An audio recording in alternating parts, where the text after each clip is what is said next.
Hi everyone, my name is Mike Freilich. I'm a clinician scientist here at Sinai Health, and this is a sort of overview of the clinical trials occurring at Sinai Health, and more specifically, trials outside of the intensive care unit.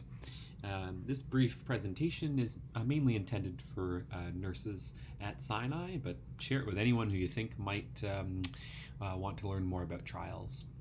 So we have four on the go. Currently, COVID Prone, Conquer One, CATCO, also known as Solidarity, and in the next few days, Rapid COVID Coag. And I should mention I'm recording this on October 10th. So how did these trials find their way to Sinai?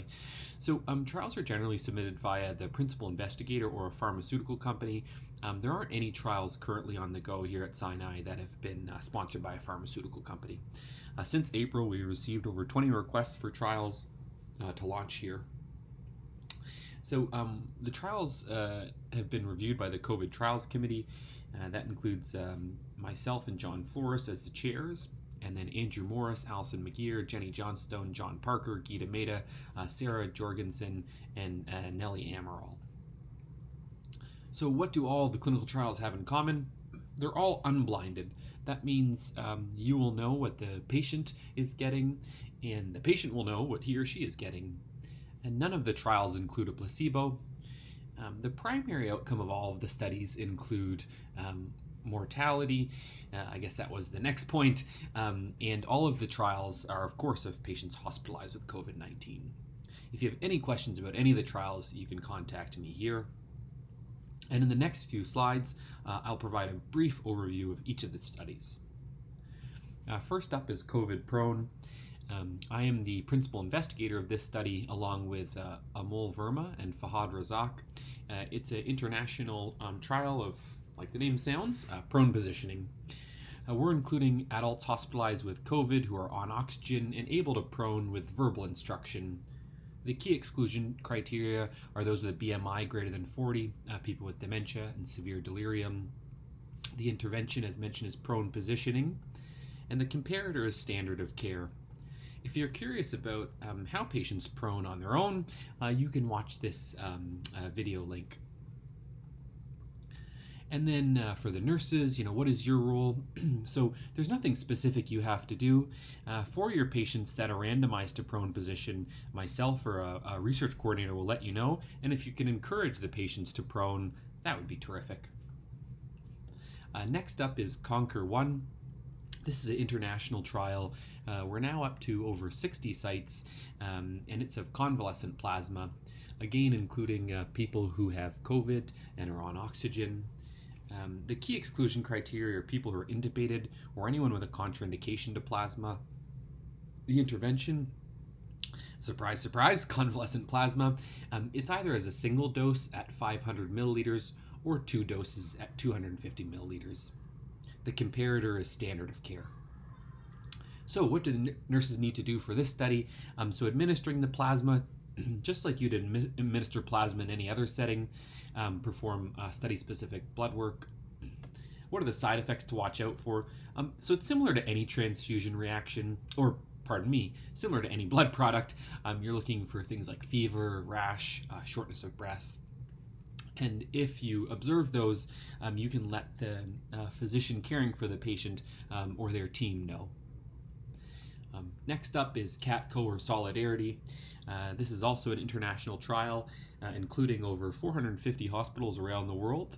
And as of October 2020, over 13,000 patients have been enrolled. The key inclusion criteria are people with COVID who are hospitalized. This study doesn't necessarily require people to be on oxygen. The exclusion, one of the main ones is patients expected to die in the next 24 hours, but there's very few other exclusion criteria. The intervention currently is remdesivir. That's an intravenous antiviral medication. It's given for up to 10 days or until discharge, whichever comes first. The comparator is standard of care. For this study, the nurses will administer the remdesivir and again contact the medicine team if there's concerns of any side effects and just perform routine vital signs. So what are the side effects of this drug? In general, it's very well tolerated. A few to watch out for: nausea, vomiting, sometimes phlebitis at the site the medication is administered. And last but certainly not least is rapid COVID coag. The impetus for this study is that we know patients who are hospitalized with COVID 19 are at a markedly increased risk of blood clots. So, approximately 10% of all patients who are hospitalized with COVID will develop some form of a blood clot.